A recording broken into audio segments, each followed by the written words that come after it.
I probably shouldn't make this video. I've been trying to think of some angle, some approach, some direction of attack and offensive that would make it easier. There isn't one. I'm left with words. Words. That's all I've ever had. Words. Words alone. Words that make me a sad jester. My own. Human beings are moths. I'm a moth. I know the light, I see the light, have seen it, am seeing it, lightless flame against the backdrop of a life that feels numb. I see the light, it's a bright thing. I move towards it.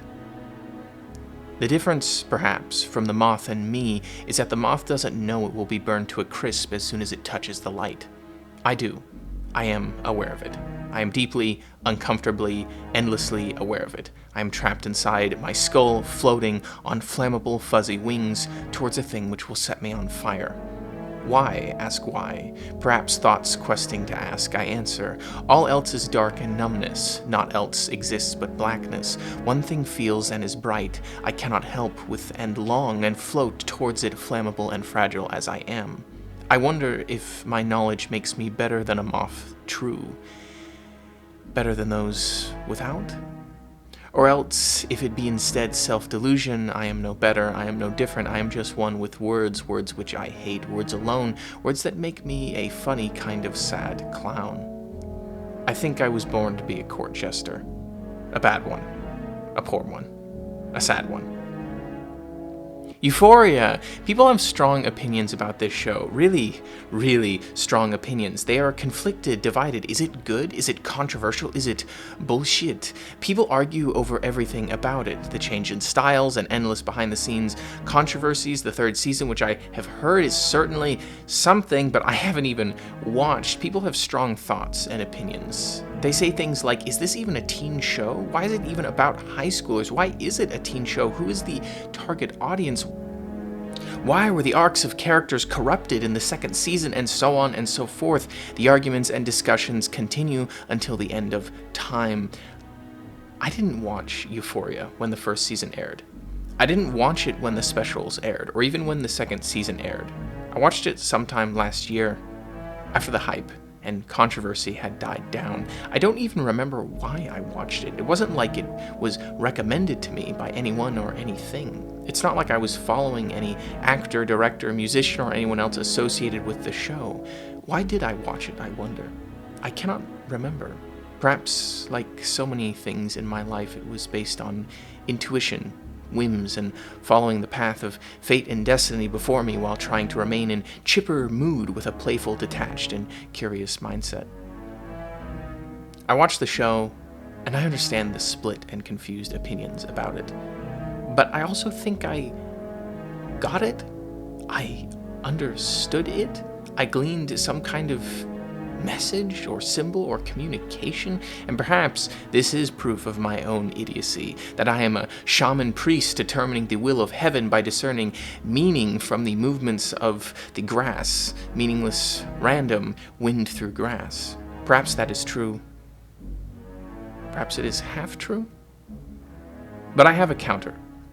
Because have you ever seen wind move through grass? It's like sand dunes. It looks like ocean waves. Is there meaning in that? You tell me. But it is pretty to look at.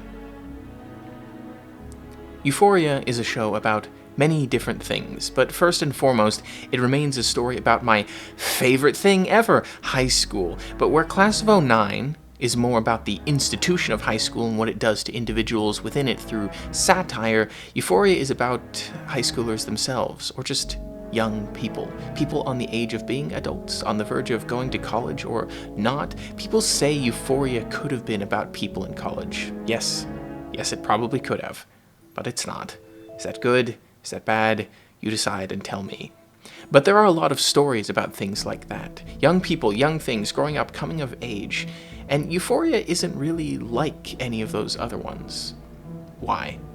Because, like its twin and contemporary Class of '09, Euphoria is distinctly trapped inside the nightmare dreamscape of the time between 2001 and 2020. It is a time capsule, a nightmare between waking into life or else a dream in between nightmares. That stretch of time was strange. It was a period where people were still dreaming, or at least pretending to dream? These days, I'd like to say it from my little cardboard box that human beings have, on average, stopped pretending like the insane world we live in is normal. Or at least I should say, some people my age, or some people in general, have stopped pretending more than used to pretend. Though again, this may be arrogance and ignorance on my part to assume any kind of change at all. My point is that during that stretch of time between 01 and 20, things were still normal enough for you to be lied to and not feel out of place. That you were the one going insane rather than the world. Things were good enough that there were all infinite kinds of nectars and ambrosias to get drunk on. But because the cracks were beginning to show, because the world was beginning to splinter, a little bit of madness leaked through into that dreamscape. What we have is this alien and hyper-realistic landscape populated by little bubbles of time and space which felt more dreamlike than dreams, places where nightmare logic leaked through into the waking world. And to prove my point, I would like to go over a few of the characters in Euphoria, the first of which being Rue Bennett herself. So here we have a bright person, a clever kid, someone a bit odder, maybe, a bit more sensitive, counting ceiling tiles, crying when interrupted, counting again, always counting. I counted. I think I recall, yeah. I preferred when walking upstairs if there was an even amount of steps. I don't know why, but I recall trying to count whether they were odd or even, and then trying to make sure that at least if the stairs were in odd numbers, I would take an even amount of steps. It was a small thing, a microscopic thing, so small and insignificant that no one noticed. I never told anyone about that. This is the first time I'm actually speaking about that little habit out loud. The character of Rue Bennett was not so fortunate. Counting and crying, it makes a scene. And when you make a scene, parents get concerned. And when parents get concerned, well, they can do terrible things. Out of love, yes, but parents are terrifying creatures for all that I love them, you know. Rue was taken to a doctor, and the doctor did what they are designed to do. Try to help, try to make things better, try to take away the pain and itching and feeling of being out of place or different or misaligned. So medicate the child into oblivion. Who cares what happens to them? Give them enough pills each morning that they choke on them. Enough pills to numb them to the fact that they are even alive. Feel nothing. That's better than the world being too sharp and intense, right?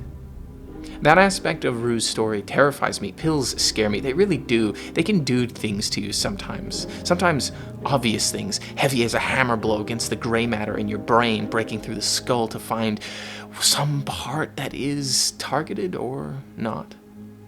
But sometimes, more frightening, they are subtle.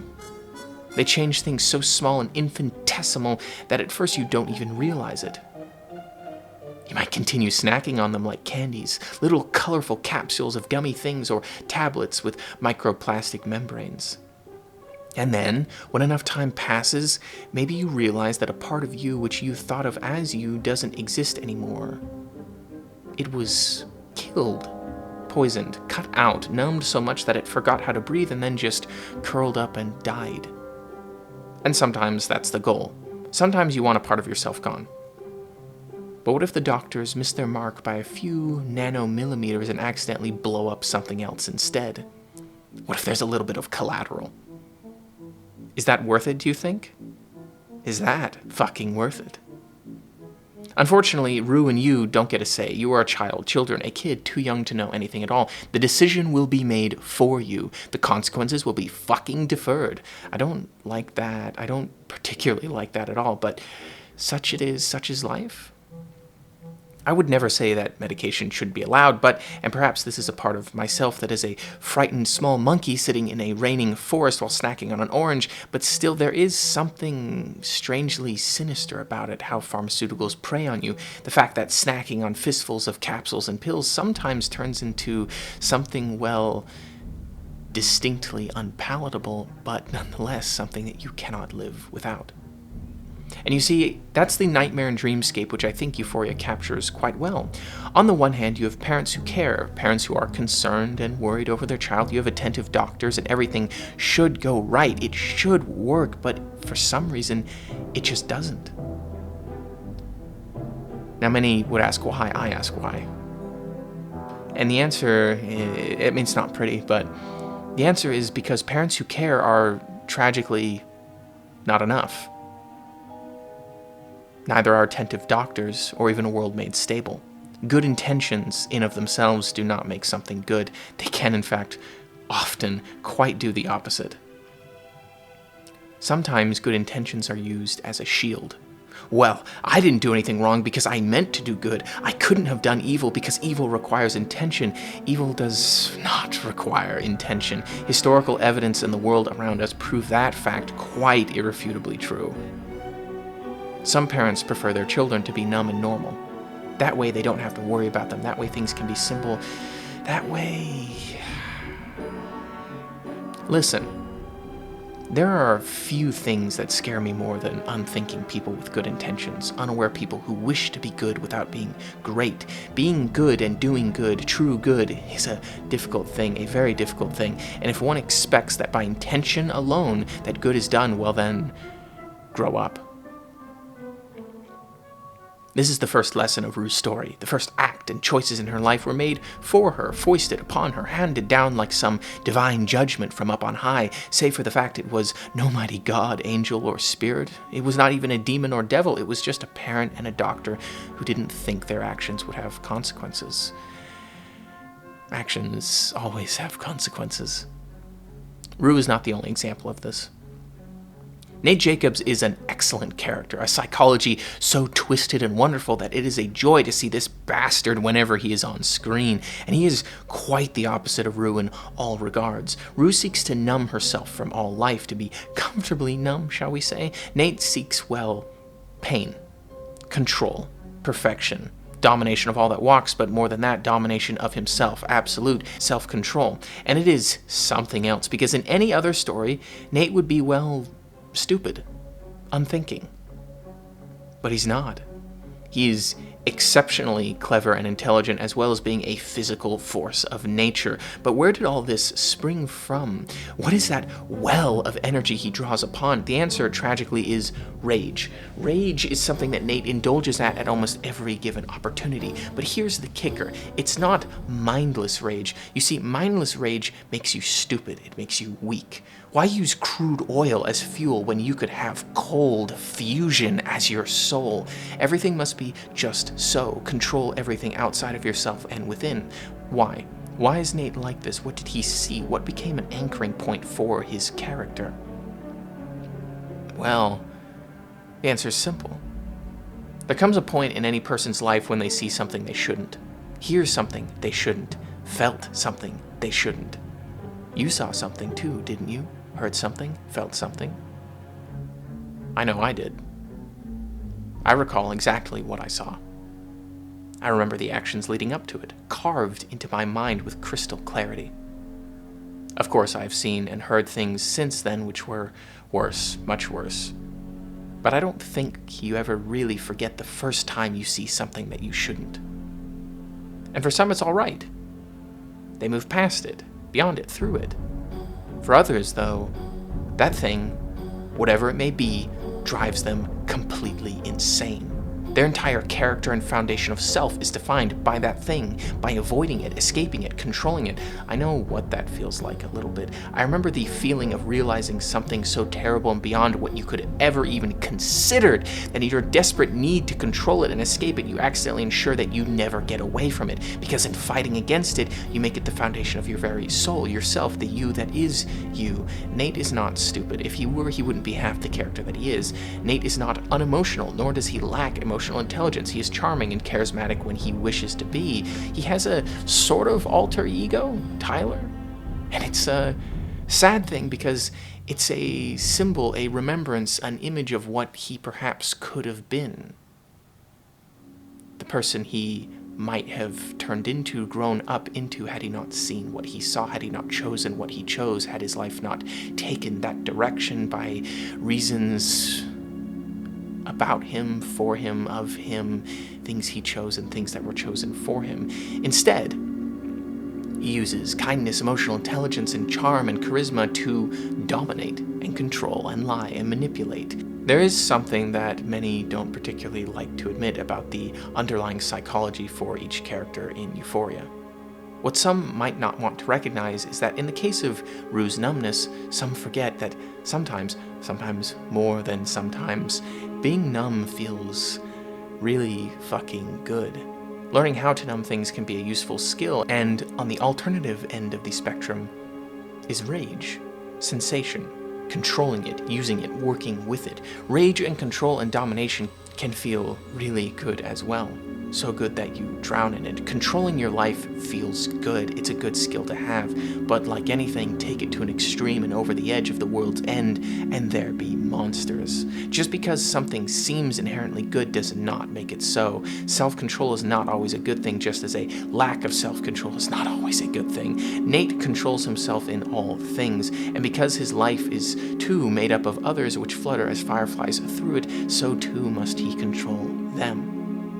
And that control, that anger, that the control eats up for fuel, it feels good. It feels good because it is something not condoned to be let out in society. It feels good because anger can build up little by little as residue inside of us. You get tense and twisted. Your thoughts clog up. Your emotions get clotted and come alive beneath your ribs, not as feelings that you have, but as living creatures in your flesh that you have no control over. And rage, anger, is a vent, an eruption, a release. Rage, anger, they are not emotions that exist in a vacuum. We do not feel rage, we do not feel anger. Rather, rage and anger are emotions transmuted from fear, from pain, from sadness, even happiness and joy. When those things get stuck, when they coat the insides of your throat and you can't quite get them out, when they build up like rust inside your brain, then they become rage.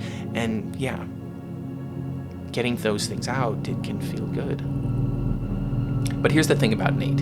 You can't always control your life. You can't control everything in it. No matter what you do, it's impossible, futile. And eventually, when something comes undone, just one little screw, the careful arrangements you've made could collapse. And if you still have that much rage inside of you when everything collapses, well, anger is not something that distinguishes what it destroys.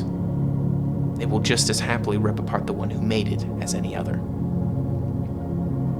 And each of the characters in Euphoria have this little crack in them, something society overlooked, something parents glossed over, each one a small wound, an itch, something tiny, infinitesimal fracture marks in their souls that grow larger as they age, the splinters spreading, lines of red infection growing as by the roots of some Helheim Yggdrasil. Cassie goes through the fucking nightmare that anyone who can't control the attention they get goes through. The unwanted attention eventually becoming a piece of themselves that they cannot remove, something the world foists onto you, a parasite, something external and other that eventually becomes indistinguishable from any other part of you. Kat goes through the poison sea of self-worth and hatred. Someone like Fez is just trying to make a living. How is he making a living? Selling opiates, that's pretty bad. That's not like weed. Not even like coke or meth. Opiates are bad. And sure, he's got a heart, and sure, he is empathetic and sweet in his own way, but that doesn't change what he does. Not for an instant. Maddie goes through the nightmare of what it means to fall for the wrong person, and although I know and believe that the stylistic and narrative choices from Season 1 and Season 2 of Euphoria were controversial, to put it mildly, there is this scene in Season 2 which really just personifies the whole essence of Maddie's relationship to Nate. It's the Russian roulette scene, and I fucking love it. It's insane, it's over the top, it's hyper-realistic, but also phantasmagorical, but it also serves as the perfect flash capture of what it truly means when two people are wrapped up in each other. Because sometimes two people find each other and it's meant to be, and they fall in love and it's good and right, soulmates, loved, loving, right, healthy. But sometimes it's the opposite.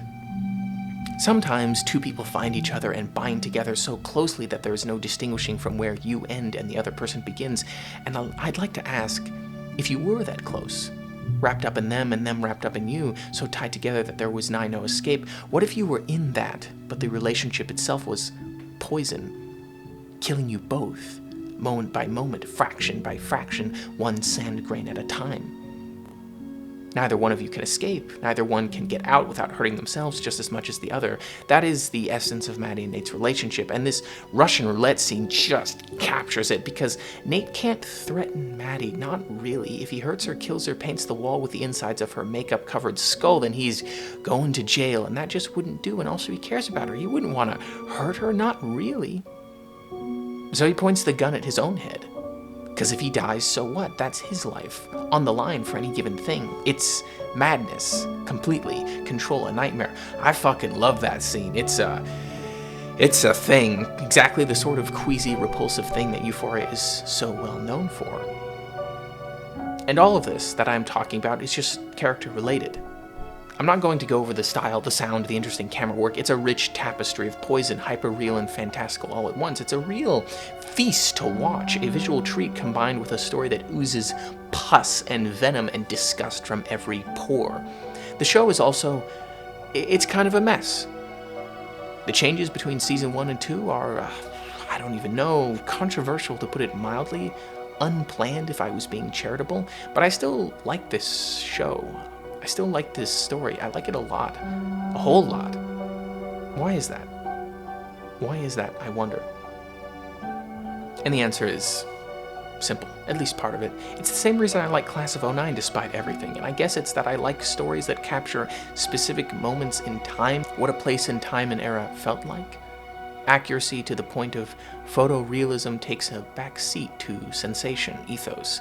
It's not a logical way of enjoying a story, but not every story needs to be one thing or the other. Some stories you feel with your heart or spine, others lie in the gray matter of your brain or some other higher place or force.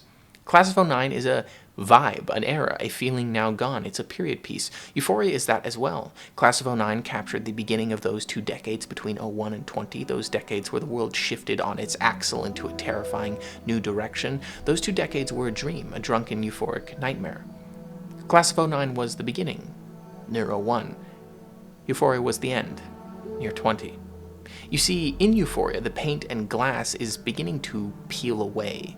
It's disintegrating, the world is coming apart, and that's mirrored in the show itself. Season 1, 2019, Season 2 after 2020. The show got trapped in between the world before and after. It warped, distorted under its own reality. It lost its identity, and in doing so, found a new one and became something else. There is something fitting in that. Not good, perhaps, but fitting, perhaps. Similarly, the story of Euphoria doesn't really end. Yes, I know Season 3 is airing right now, but I'm going to be honest, I haven't really looked at it. I probably will. Maybe it'll be interesting, maybe not. We will see. And maybe it will build towards something. But maybe it won't. Season 1 of Euphoria is its own thing. It has a beginning, middle, and end. The specials of Euphoria also stand on their own as a really interesting 2-part movie, while also serving as a conclusion to Season 1. And Season 2 has its own thing. But those 2 specials, those are where the story probably peaked. 2 episodes, 2 perfect psychological breakdowns. And I'd like to talk about them through the lens of Rue first. Rue struggles with addiction. She wants to be numb. She wants to be numb because living without that numbness has become unbearable. Narcotics abuse is just a drawn-out method of exiting this world for her. And the thing is that addiction is one bastard of a thing, impossible to break unless you are able to put yourself in perspective. And Rue can't. For the longest time, she can't. She relies on someone else to try and get sober, which is one of the worst things you can possibly do to yourself and to them. This culminates in probably Season 2's best episode, which is one of the best visual depictions of hitting rock bottom that I've ever seen. In this episode, all of the glam of Euphoria vanishes. The peeling pixie dust drywall finally caves in as the opium crystal rot finally gets too heavy. It is not fun, it's not amusing, it sure as hell isn't pretty. It's an hour-long descent into hell of an addict hitting the bottom of the universe and destroying their entire life and every relationship in it. And when you think it can't get worse, boom, you are wrong. When you think it can't get bleaker and darker, boom, you are dead fucking wrong. This episode is a goddamn sickening nightmare, and I love it. It is so goddamn bad that it basically alters Rue as a character forever. And I love that. I love when characters go through something so monumental that they are incapable of staying the same, for staying the same would mean death or fate far worse. And Rue's special kind of leads into this episode, which is why it's so great. It's the smell of ozone before lightning, the looming warning of truth. If you don't change your life here and now, you will see hell, for it is very much a real place, one that we each make for ourselves. Then there is the Jules episode. I haven't spoken about Jules yet as a character, though she is perhaps the one the whole story of Euphoria hinges upon. How to start? A personal story seems fitting, something I have told no one, something I have never revealed nor spoken about. It seems fitting.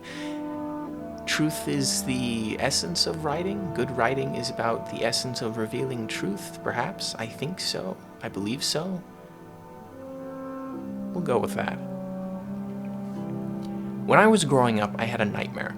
Not a sleeping one. I've rarely been truly bothered by sleeping nightmares. A few, yes. One about dolls who could turn those they touched into mummies. I think the world was ending in that dream. The dream looked like some no man's land from World War I as dolls swept across it. Little things, twisted things. I recall hiding in a tree and desperately trying not to slip down the trunk. I recall a face of some person whose life was sucked out of them and turned dry, desiccated, mummy-esque. It's strange that after all this time I can still recall that dream, that nightmare, but most of the time, even when I was younger, it wasn't sleeping nightmares that really bothered me. Rather, it was daydreams. Daymares. Nightmarish daydreams. They would infect me when I would stop moving and sit for too long, when I sat with myself by myself alone, which was my natural state, alone. It's why when I was a kid, I tried to fill my life with sound and noise and distraction for so long. I just did what prevented me from examining myself, from sitting still, talk, make parody of what I am, dance about as a clown so laughter drowns out the intrusive voice at the back of the skull. But sometimes, as anyone who is often alone, you get tired, you have to slow down for a second. You would still, stay still, silent, still, quieted still, like a mouse. At moments like that, the daymare would start, as my mind moved. Like a glacier it was, unstoppable, slow, always the same. Being abandoned, being left by friends, by family, a dream about being sent away to some place I didn't understand for reasons I didn't quite gather, being locked up in a box with people I didn't know for some purpose I couldn't know. I would think, and in thought be thinking, and find myself trapped in this vision that would play out behind my eyelids, detailed they were, vivid, alive. Anxiety has plagued me my entire life, but back then, as a kid, I had no words to describe it. I once, in terror of living in that state, tried to explain to one of my parents how I would rather wander off into the wilderness and starve. Of course, this was the stupid chattering of a child who did not yet know what real hunger felt like. The parent tutted to me, as all parents do, and said, "Don't worry.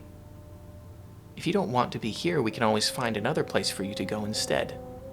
I had not the words to describe what I was feeling, and whenever I tried to describe it, the words came out wrong. That was my life from my childhood through my years of high school. I found it impossible to articulate myself. I found it impossible to convey what I felt and why, what I wanted and why, what I loved and why. I was trapped in this repulsive body which seemed to betray me at every turn. It wouldn't just listen. It wouldn't just convey things how I wanted things to be conveyed. Words, paltry, inefficient, never enough. But now, I love them so, especially now that I have learned them. I hope, at least, a bit. I've become fond of them. Words. I love using them. I love the act of communication now because it took so long for me to truly learn how, even if I'm still an amateur at best. I love poets and poetry precisely because I'm so poor at both. I wasn't able to put together words beautifully. I want to, but I don't. My words are harsh, and my voice is too. They have jagged, unrefined edges. Nothing I write will ever be enough. Well, I hope that isn't true, but here we are. The point is that I had a nightmare. And in some ways, it came true. In some ways, it became prophecy, self-fulfilled for me, by me, of me. But I have told enough of that, I think, so shall leave that story for another time. Where were we? Right, yes. Jules, yes. Jules Vaughn. I'm particularly fond of this character. Because of the special, yes, but also because Jules' start involves getting put in a mental hospital as a child. Fuck me. Fuck. It is as bad as it sounds. Why do I write? Why do I overshare? Why is it something that I believe in these days? It is something that belongs to me. It's not something I was born with. It's not a curse or a gift. It was something I had no voice for, or if I did, it was so far buried in my own incompetence and childish stupidity. Maybe it's because when I was a kid and my family would go out to dinner more often than not, waiters and waitresses would say that I was a good-looking daughter. I think that confused me. I didn't dress like how a girl my age would. I didn't clothe myself how a daughter would, but it still happened over and over. Was it because my hair was longer? It wasn't that long, was it? Was it because my body was slimmer, my face softer? Was it something in my fucking eyes that I couldn't see in the mirror when I looked? It confused me. It confuses me? Is confusing me still, perhaps? I hope not. I recall a waiter calling me cute, or maybe it was a waitress. Maybe that didn't even happen, and I'm just misremembering something. I don't know. No one would think that I'm a girl these days. No one would get that fact wrong. My face is scarred by sun lines, too much time in the heat. My eyes are gaunt and lined by black circles. My once bright green eyes have gone the color of seaweed-strangled water. My shoulders got broader, I put on weight, too much, far too much. Then I lost it, have been losing it, and have muscle instead. Not enough. I'd like to put on more. Much more. No one gave me compliments anymore, though. If those things in the past could have been considered compliments, which... yeah.